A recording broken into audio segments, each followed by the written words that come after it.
What's happening, people? I hope you're all well. So Filip Hrgović beats Demsey McKean by 12th round stoppage. Now, I've literally just watched it, so sometimes when you watch a fight again, it can give you a different perspective.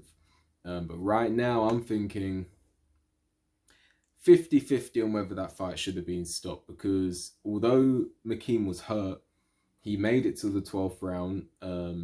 There was a chance that he could have won that fight, because although he started, he fell well behind at the start of the fight, he was catching up. I had him winning multiple rounds in the later half of the fight. And he immediately protested, and he didn't get, the ref didn't finish the count. But on the other hand, his legs were gone. So I'm 50-50. I have to look at it again. But ultimately, I'm not too impressed with Hrgović. I'm not too impressed.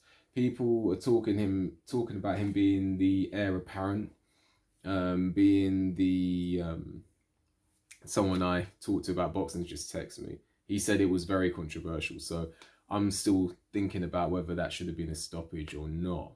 But either way, back to what I was talking about. They both came out, Hrgović and McKean jostling for the lead hand position with the orthodox versus southpaw element to the fight. Hrgović definitely made the brightest start. He was landing his punches because he is more clinical than Demsey McKean. But it became apparent as the fight, and he actually hurt McKean multiple times in the fight. It appeared that he was able to hurt McKean, whereas McKean was less able to hurt Hrgović, and that was a common theme throughout the fight. Now, the problem was that Hrgović had the class, was clinical, technical skill, amateur pedigree. It actually turns out, I didn't know this, Demsey McKean has had 0 amateur fights.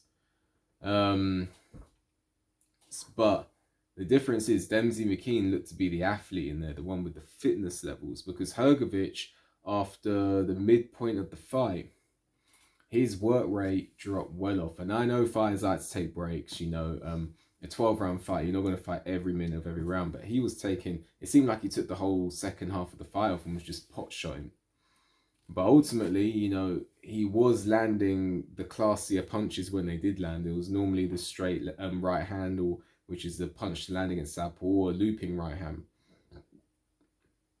And there was a time when he actually got Demsey McKean in trouble, which is probably quite ominous. It might have been in the 9th or 10th. And then in the 12th round, he catches McKean.